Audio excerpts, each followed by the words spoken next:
नमस्कार मित्रांनो, तर स्वागत आहे तुमचं माझ्या यूट्यूब चॅनलमध्ये. माझं नाव आहे विकास गाडगे आणि आज मी तुम्हाला सांगितलं होतं का एक चेतक गाडी आहे तिच्याविषयी मी एक व्हिडिओ बनवणार आहे. माझा आहे ना एक रिव्ह्यू देणार का मी एवढे दिवस गाडी वापरली ती कशी गाडी वाटते मला, त्यातले चांगले पॉईंट सांगणार, त्यातले चुकीचे पॉईंट पण सांगणार, नाही का. काय मला चांगले वाटले काय चुकीचे वाटले ते पण सांगणार. अक्षय भाऊ बसले तिथे उन्हात तापलाय सकाळ सकाळ देऊन. तर चला सुरू करूया आपण. तुम्हाला पहिल्यापासून स्टार्टिंगपासून तिच्या डिस्प्लेपासून दाखवतो मी तुम्हाला काय काय विषय काय नाही. आता न्यूटन आहे गाडी, आज 6वा दिवस आहे गाडीला. चार्जिंग एकदम भारी आहे. पहिले चांगले पॉईंट सांगतो तुम्हाला गाडीचे काय काय, नंतर खराब सांगतो, नाही का. पहिले 6% चार्जिंग आहे, 8 किलोमीटर जाऊ शकते गाडी. मी 6 दिवस झाले गाडीला चार्जिंग लावलेली. 95% गाडी केली ती, ते 125ची रेंज दाखवत होतं. मी काय कुठं जास्त बाहेर जात नाही, त्याच्यामुळं गाडी जेवढं आहे तेवढं, नाही का, इथल्या इथं जवळच्या जवळच गाडी फिरते, जास्त काय लांब जात नाही. त्याच्यामुळं मला 6 दिवस चार्जिंग जाते बाबा. आत्तापर्यंत गाडीचे किलोमीटर झालेले आहे 431 किलोमीटर आणि 27 वॉट किलोमीटर असं इफिशियन्सी आहे. काय सगळे याच्यामध्ये तुम्हाला पहिलं सांगितलेलं आहे काय विषय काय नाही. डिस्प्ले भारी आहे, काय विषय नाही, एकदम ओके चालतो. त्याच्यामध्ये फक्त रेंज ही कधी काही चुकीची दाखवतं आणि चार्जिंगचे हे नाही का टक्केवारी, हे पण काव चुकीचं दाखवतो, हे आहे. दुसरी गोष्ट म्हणजे स्टँड लावल्यामुळं गाडी आहे ना, नाही का, स्टँड लावल्यामुळं गाडी चालू होत नाही. हे एक फीचर्स आपल्याला चांगला वाटला.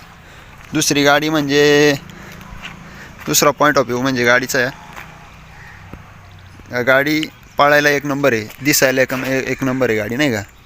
दिसायला पण भारी, पळायला पण भारी, लाईट पण एकदम भारी आहे गाडीची, नाही का. DRL अशी एक भारी आहे ती, अशी आहे ती लाईटमध्ये. त्याच्यामध्ये तुम्हाला सांगतो गाडीच्या लाईटीमध्ये आहे का, हे दोन प्रकार आहेत. हा एक वरचा आहे जो इथं जळतो आहे, इथं तो हाय बीम आहे आणि हा लो बीम. हा खाली दिसतो आणि हा वरचं दिसतं, एवढंच. हा म्हणजे अप्पर डिपर आहे याच्यामध्ये आहे ना. हे एकदम भारी दिसतं गाडीचं, ते पण एक नंबर. आपल्याला लाईट एकदम भारी आहे गाडीची. त्याच्यामध्ये टायर प्रोफाईल पण भारी आहे, डिस्क ब्रेक दिलेला आहे पुढं गाडीचा. अर्जंट ब्रेक पण थांबतो गाडी, नाही का. कवा जर अर्जन्सीमध्ये थांबवायची म्हणजे, जर स्पीडमध्ये जास्त गाडी असेल तेव्हा पण थांबते गाडी.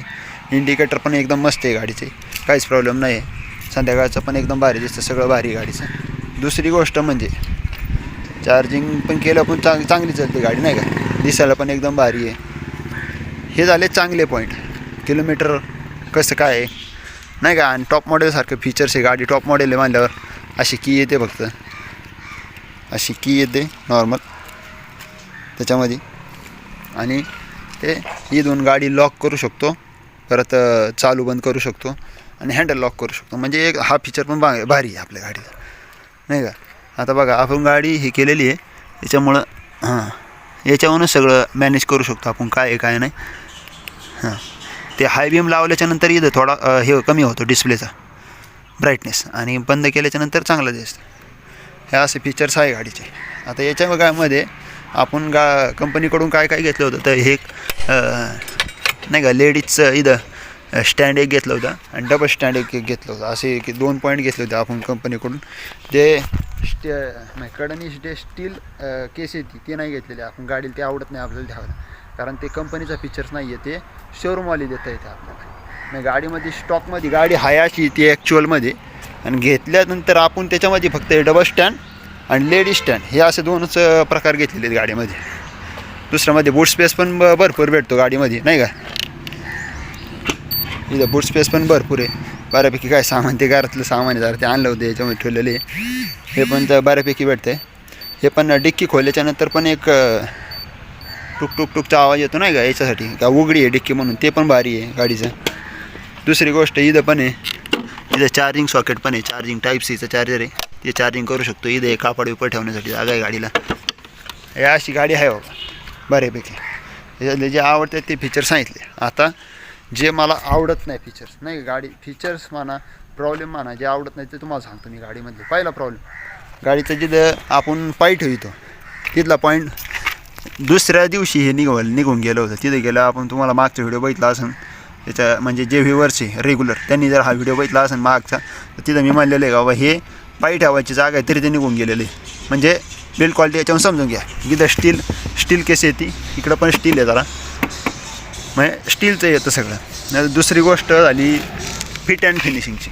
फिट अँड फिनिशिंग जरा गाडीची खराब आहे. फिट अँड फिनिशिंग म्हणजे तेच आलं त्याच्यामध्ये आहे. हे बघू शकता इथं, हे लगेच कळतं इथं, याच्यामध्ये दिसते. त्या बाजूने असं नाही आहे आणि ह्या बाजूने जास्त आहे. म्हणजे हे असं लगेच हालण्यासारखं आहे, एवढं खास नाही आहे फिट अँड फिनिशिंग गाडीची. इकडं पण बघू शकता, इकडं प्रॉपर आहे, त्या बाजूने प्रॉपर नाही आहे. हा एक प्रॉब्लेम आहे गाडीमध्ये. दुसरा पॉईंट, गाडी वॉटरप्रूफ, कंपनी म्हणते वॉटरप्रूफ आहे गाडी, पण मला नाही वाटत वॉटरप्रूफ चालत असेल गाडी. आता जे गाडीचे इंस्टाग्रामवर मी भरपूर व्हिडिओ बघितले का नाही का, खालून लोक याच्यामध्ये घालतात गाडी, पाणी असेल तिथं घालतात, जिथं पाण्यातून जाते गाडी चालू राहते तरी पण पॉईंट ऑफ व्ह्यू दुसरा, खालून आखरी काम आहे बघू शकता तुम्ही असं. आणि इथं जे दिसते व्हाईट कलरचं, ते गाडीला जो चार्जर येतो टॉप मॉडेलमध्ये, चार्जर हा फक्त केबलसोबत येतो, केबल असते. आणि लो मॉडेल सेकंड टॉपमध्ये त्याच्या सगळ्यात खाली गाडीला चार्जर असं येतो, जिथं एक गट्टू असतो, म्हणजे तो चार्जरसोबत येतो. त्याची प्राईज 8,000 रुपये. जी केबलची प्राईज असते ती फक्त 1,000 रुपये, म्हणजे टॉप मॉडेलच्या केबलची. त्याच्यामुळं ते पण जर पाण्यात गेलं तर बिघडू शकतं मला असं वाटतं. आणि इथं पण आखरी काम आहे बघू शकतं खाली. मग आता मला माहीत नाही नक्की बिघडतं आहे का नाही बिघडतं आहे, हा एक पॉईंट ऑफ व्ह्यू आहे. परत मी मागच्या सर्व्हिसिंगला गेलो तर तेव्हा याच्या डिस्प्लेमध्ये पण भरपूर प्रॉब्लेम आले होते. हे नाही का, हे असे जरा लॅग बिग मारित होतं. परत रेंज कमी दाखवत होतं, SOC म्हणजे चार्जिंगचं कमी दाखवत होतं, किलोमीटरमध्ये पण प्रॉब्लेम दाखवत होतं जरा. आणि याच्यामध्ये एक 5,000चा फीचर्स येतो. कंपनी म्हणते का तो फीचर्स वेगळा घ्यावा लागतो, म्हणजे हे नॅव्हिगेशन असेल, गाणी असतील, परत आपल्याला एक वॉच घ्यावं लागतं सेपरेट. ते कळतं का आपल्याला की गाडी चालू आहे बंद आहे, आपण फोनवरून पण ते मॅनेज करू शकतो. टेक पॅक घ्यावा लागतो, त्याला टेक पॅक म्हणतात. तर टेक पॅकमध्ये गाडी कळते बाबा आपल्याला, नॅव्हिगेशन दाखवते, गाणी लावू शकतो, म्हणजे दुसरे असे फीचर्स आहे नाही का. त्याच्यामध्ये आपण वाटलं माझ्या हिशोबाने गाडी जर चोरीला जात असेल तर आपल्याला फोनवर किंवा वॉचवर मेसेज येतो, असे फीचर्स भेटतात त्याच्यामध्ये. ते कंपनीने मला ॲक्च्युअल वाटतं का डायरेक्ट दिलं पाहिजे गाडी, कारण गाडीची प्राईज 1,44 देतो आहे टॉप मॉडेलची, तर दिलं पाहिजे त्याच्यामध्ये. कारण याच्यामध्ये डिस्प्ले फक्त टॉप मॉडेलमध्येच येतो, इथं डिस्प्ले येतो हा फक्त टॉप मॉडेलमध्येच येतो. आणि हा फीचर पण भारी आहे, गाडी जास्त वेळ चालू राहिल्यावर उभी असेल तर बंद होऊन जाते, हे पण भारी आहे, मला हे आवडलं. पण ते टेक पॅक काही वेगळं घ्यायला नाही लागलं पाहिजे असं मला वाटतं. त्याच्यामध्ये आहे ना, कंपनीने ते स्वतः आपल्याला दिलं पाहिजे असं मला वाटतं. कारण 1,44 घालतो परत 5,000 द्यायचं, म्हणजे हे चुकीचं मला वाटतं. ते कंपनीने दिलं पाहिजे. दुसरी गोष्ट म्हणजे आता भरपूर व्ह्युअर्स माझ्याकडं नाही का, आधी मी गाडी घ्यायच्या आधी एखाद्याला विचारलं होतं का गाडी कशी आहे कशी नाही, ते म्हणले का नाही का जास्त जर किलोमीटर असेल तर गाडी काही कामाची नाही, माझ्या गाडीमध्येच बंद पडते. म्हणजे RSA नावाचं जो हे दिलं जातं रोड साईड असिस्ट, त्याच्यासाठी दिलं जातं. गाडी बंद पडली तर आपल्याला ते येतात आणि टोईंग करून घेऊन जातात. ते एक चुकीचं वाटलं मला, कारण गाडी एवढं हे देतो आहे आपण, बंद नाही पडली पाहिजे ना गाडी. बरं इलेक्ट्रिक गोष्ट आहे, ठीक आहे बंद पडू शकते, काही प्रॉब्लेम नाही. मी तर सगळ्यांना सजेस्ट करेन का ज्याची जास्त रनिंग आहे त्यांनी गाडी घेऊ नये जास्त. कारण कसं आहे, गाडी इलेक्ट्रॉनिक आहे, कधी पण बंद पडू शकते, सांगता येत नाही. आणि ज्याची कमी किलोमीटर आहे बाबा नाही का, दिवसाला एक 15 किलोमीटर बस, त्यांनी ही गाडी घ्यावं अशीच मला अपेक्षा आहे. तर प्रॉब्लेममध्ये मागच्या वेळेस म्हणजे मी सांगितलं होतं चेतकचा लोगो निघून जातो आहे, त्यांनी लोगो पण नवीन बसून दिला होता. आता काही प्रॉब्लेम नाही, आता किती पण पुसले धुतली तरी काही निघत नाही आहे लोगो. पण ह्या लोगो पाहिजे जे स्प्लेंडर गाड्यांना असतं. आता हे तुम्हाला दाखवतो ह्या गाडीचं जे स्प्लेंडर आहे, हा लोगो आहे असा. हा लोगो कसा दिलेला आहे, डायरेक्ट मोठा दिलेला आहे आणि नाही का डायरेक्ट चिटकून, त्याला किती पण काही केलं तरी ते निघणार नाही. असं तरी द्या ना लोगो असा काय दिला आहे जे डायरेक्ट कापड मारलं हाताने जरी काढलं तरी ते निघून जाईल, असा लोगो आहे. आणि बजाजची चेतक आहे, पण बजाजचा लोगोच नाही आहे त्याच्यावर. म्हणजे बजाजचा द्यायला पाहिजे, मग कंपनी आहे म्हणलं कंपनीचा द्यायला पाहिजे असं मला वाटतं. आणि याच्यामध्ये दुसरं काय, इथं चेतकचा लोगो येतो, इथं 3501ची बॅचिंग येते, म्हणजे हे टॉप मॉडेल. 3501 हे टॉप मॉडेल, 3502 हे सेकंड टॉप, 3503 हे तिसरं मॉडेल, आणि 3000 किंवा 2900 असं एक मॉडेल येतं.